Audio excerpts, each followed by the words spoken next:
கல்பாறை உடைக்கிறதுக்கு காட்டில் உள்ள மூலிகை எசன்ஸ் எவ்வளவு தேவையோ அவ்வளவு எடுத்து சாறு பிழியணும். சாறு பிழிஞ்சிட்டு நடுவில் தீ வைக்கணும். தீ வச்சோடனே சூடாகி நம்ம எசன்ஸ் பிழிஞ்சிட்டு உள்ள அளவுக்கு பாறை உடையும். அப்படி அந்த பாறைகள் உடைச்சி எடுத்து கல்வெடு கட்டியிருக்காங்க.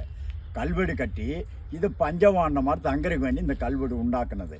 அவங்க 12 வருஷம் வனவாசம், 2 வருஷம் அஞ்ஞான வாசம், 14 வருஷம் காட்டில் அவங்க போகணுங்கிற ஒரு நிர்பந்தம்.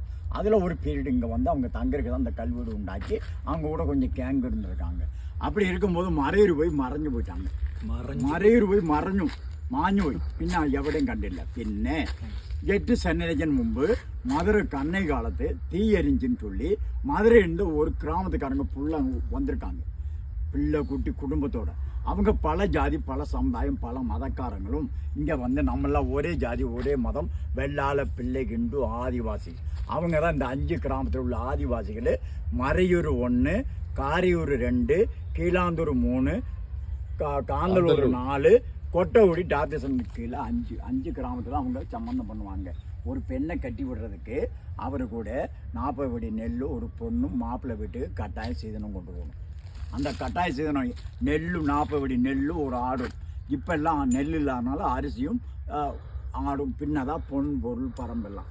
அந்த காலத்தில் இந்த 5 கிராமத்துக்காரங்க 55 வருஷம் முன்னெல்லாம் இங்கே வந்து பணப்பழக்கம் கிடையாது, பைசா கிடையாது.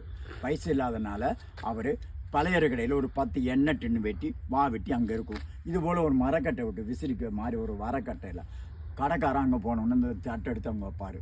அம்மா மாறு எடுத்து அரிசி கோதம்பெல்லாம் எடுத்து ஒரு துண்டுலையோ தோறுது துண்டுலையாச்சும் ஒரு துணியிலாச்சும் எடுத்து முடிஞ்சு தம்பி கடையில் போய் ஜாமான் வாங்கிட்டு வான்னு அந்த பிள்ளைங்க, சின்ன பிள்ளை 10 வயசு 6 வயசு 7 வயசு பிள்ளையை தான் சொல்லி விடுவாங்க. அவங்க கொண்டு அங்கே கடைக்கு கொண்டு போன கடைக்காரர் அந்த தட்டை எடுத்து வைக்கும். அவருக்கு தெரியும். அதில் அவன் குடஞ்சி இப்படி கொட்டி விடுவான். கொட்டினோடனே எடுத்து ஒரு உத்தேசம் பார்ப்பார். தெராசு படியெல்லாம் கிடையாது அந்த காலத்தில்.